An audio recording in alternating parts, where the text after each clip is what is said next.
Anyone can cook. All you have to do is follow a recipe. And anyone can refinance their home loan to get a better deal.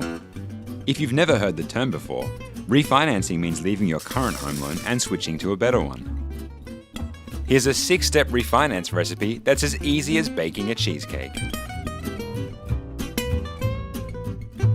Step 1. The first ingredient to find in any home loan refinance is a lower interest rate. Rates are always changing.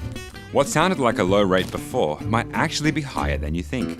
Just like a graham cracker crust, a lower rate will crush your interest costs and save you money in the long run. Step 2. Check that the new loan has some tasty, flexible features that you can actually use. If the loan allows extra repayments, you can pay it off faster. If it has a redraw facility, you can pull those extra repayments out to spend in an emergency. There are other mortgage features to look at too.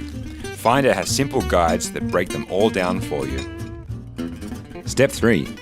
Watch out for fees. Your new mortgage might come with fees up front.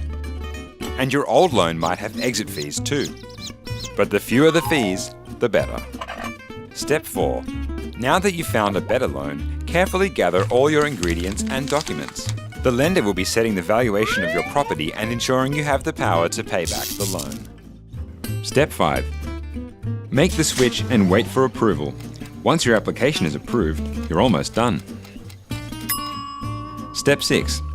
The final step is to let your old lender know you're all finished by filling out a discharge form. And voila, you've switched to a better, more flexible, more delicious home loan and saved money. So maybe you can have your cake and eat it too. To compare mortgage rates, money-saving tips, and more info about refinancing your loans, head over to Finder. The link's below.